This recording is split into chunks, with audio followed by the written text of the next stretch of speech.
E aí, pessoal, aqui é a Mi do blog recansami.com e hoje eu trago para vocês a resenha de Aristóteles e Dante Descobrem os Segredos do Universo, de Benjamin Alire Sainz, lançado no Brasil pela editora Seguinte. Já devemos começar falando dessa capa, né, gente? Fala sério, porque esse foi um dos livros que me conquistou completamente pela capa. Ela é linda, linda, linda demais. Aqui, deixa eu ver, não tem fotinho do autor. Aqui veio com marcador de livros. Aqui nós temos Aristóteles e Dante e aqui nós temos Cartas de Amor aos Mortos, que é outro livro que eu amo demais. A diagramação é simples.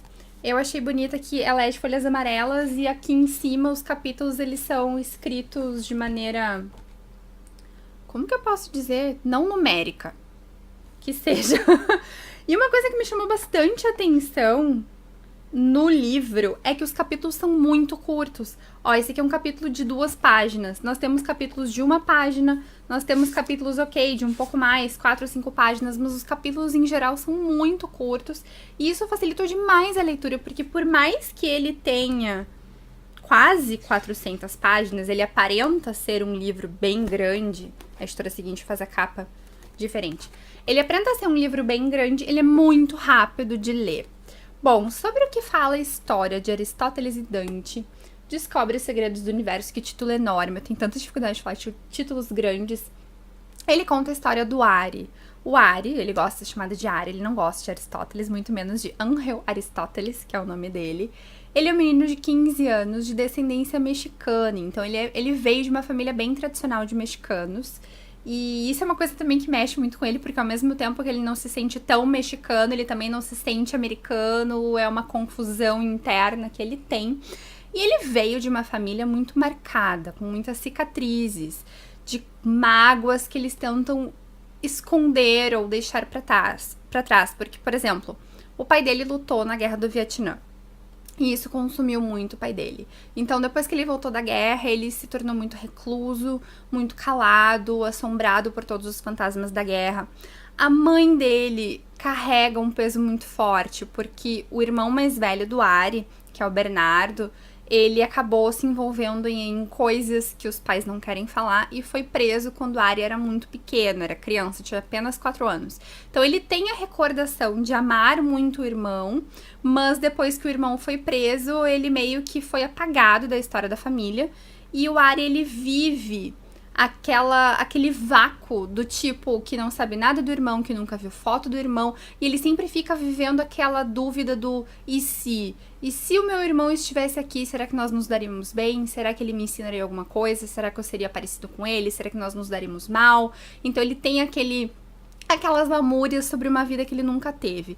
E ele não é filho único, não apenas por causa do Bernardo, mas ele tem outras 2 irmãs que são gêmeas, são bem mais velhas. Mas como ele tem muita diferença de idade entre o Bernardo e as irmãs mais velhas, é como se, de uma certa forma, ele fosse filho único. E ele se sente muito sozinho, porque as irmãs não dão a mínima pra ele, estão numa vida, numa faixa etária completamente diferente e não conseguem se relacionar muito bem.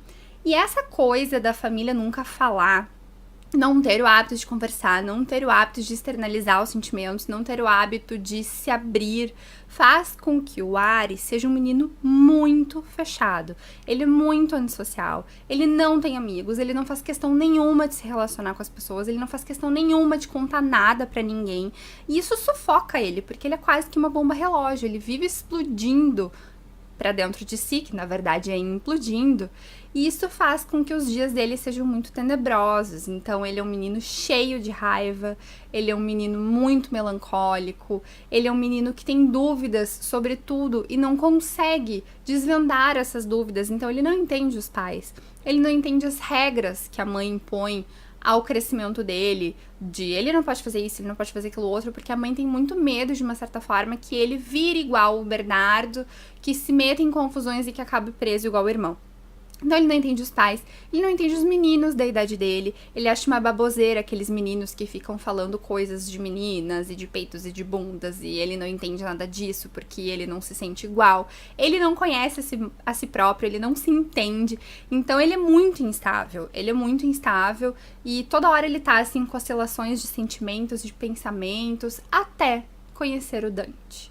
O Dante também tem 15 anos, também é descendente de mexicanos, mas é completamente diferente do Aristóteles. O Dante é uma luz de vida, ele é alegre, ele é extrovertido, ele tem um monte de sonhos, ele sempre vê as coisas boas, e ele veio de uma família muito amorosa, muito carinhosa, não que os pais do Ari não sejam, mas eles são mais contidos, eles são mais na deles. Acho que tá certo. E os pais do Dante não, são aqueles pais assim que abraçam, que beijam, que conversam, que fazem cafuné, que são muito amorosos, extrovertidos, e o Ari estranha muito isso. Eles são super diferentes, mas eles se dão bem quase que imediatamente, se transformam em melhores amigos, então finalmente Ari tem um melhor amigo. E o Dante meio que acaba se transformando num dos maiores segredos que o Ari tenta desvendar, porque ao mesmo tempo em que o Ari é fascinado pelo universo do Dante, ele tem um pouco de raiva, ele tem um pouco de ódio, ele tem um pouco de inveja por tudo na vida do Dante ser tão fácil e na dele não. Só que ele não consegue perceber que o Dante também tem os seus próprios medos, que o Dante também tem os seus próprios desafios. Então essa amizade construída entre meninos tão diferentes vai aflorar novas situações, fazendo com que eles consigam conversar e enxergar novas possibilidades na sua vida, e isso vai acabar afetando a família dos dois meninos de uma forma geral, porque os pais vão começar a perceber pequenas mudanças que acontecem no cotidiano deles, na vida deles, e como às vezes os pais também erram, mesmo querendo acertar, e como muitas vezes os pais super protetores também podem se focar. Então essa amizade vai acabar aflorando muitas mudanças nessas duas famílias. Eu já fiz a resenha escrita dele lá no blog, eu vou deixar o link aí na descrição do vídeo. E o que aconteceu enquanto eu lia Aristóteles e Dante? Ele me suscitou inúmeras emoções controversas. Quando eu comecei a ler, eu tive uma raiva tão grande do Aristóteles, tão grande por ele ser uma pessoa tão negativa, que me fez mal. Eu li o livro, eu até falei com a Cida, que é do Moonlight Books, e ela amou esse livro, e eu disse, gente, o que eu tô lendo esse livro? Eu vou parar de ler, porque ele tem uma aura tão pesada dessa negatividade toda dele, dessa discussão toda que ele tem consigo mesmo, de a vida dele é uma porcaria, e ele não vê sentido em nada, que eu achei isso muito depressivo, e eu fiquei muito melancólica e muito depressiva enquanto eu lia. Mas, ao mesmo tempo, no momento em que eu ia avançando na leitura e eu ia dando uma chance ao texto do autor, eu fui percebendo a grande beleza que tem por trás dessa história. Porque essa questão dos segredos do universo, antes até que eu esqueça, porque eu falei isso na resenha escrita, eu achei muito engraçado. Esses desenhos todos aqui que parecem coisas de física e matemática, gente, eles não discutem essas coisas no livro, tá? Esses segredos não são relacionados a isso, são segredos mais interpessoais, digamos assim. E na medida que eu fui, então, avançando na leitura, eu fui me deparando com um amadurecimento muito grande dos personagens. E foi muito lindo ver o Aristóteles e o Dante enfrentarem essas batalhas todas e crescerem. É uma coisa, assim, que me emocionou de tal forma, que me pegou tão profundamente, que no final, assim, eu tava em lágrimas, e foi um dos livros mais lindos que eu já li. Apesar de, no início, eu realmente ter tido essa dificuldade em função do Aristóteles ter me causado esse turbilhão de emoções, porque eu não tive uma adolescência lá muito fácil, e ele acabou meio que me relembrando muitas coisas das quais, né, a gente às vezes tenta deixar pra trás, e isso mexeu muito forte comigo.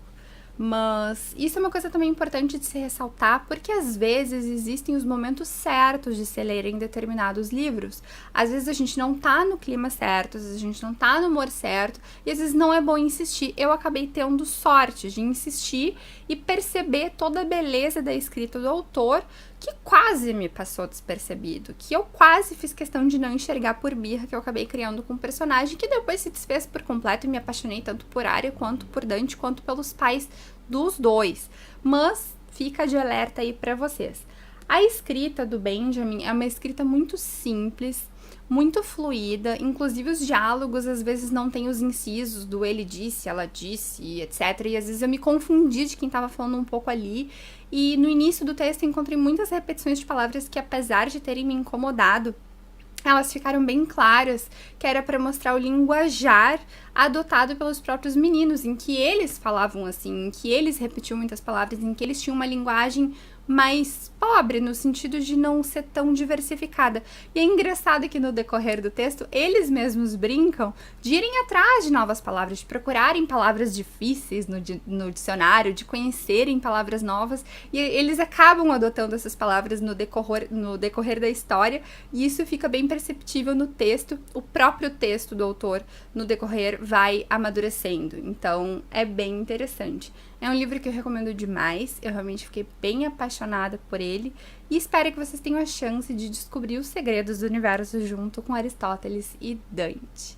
Essa é a resenha de hoje, fiquem de olho na resenha feita lá no blog, que o link vai estar na descrição do vídeo, porque lá eu sempre consigo falar um pouquinho melhor de cada ponto, né, porque no vídeo é um pouquinho mais complicado de eu lembrar de tudo e eu acabo me alongando e falando um monte de coisa. Mas enfim. Se vocês tiverem gostado, não esqueçam de clicar em gostei, favoritem o vídeo, ajudem a compartilhar nas redes sociais, inscrevam-se no canal caso não estejam inscritos e fiquem de olho para as próximas vídeo resenhas. Um grande beijo para vocês e até mais!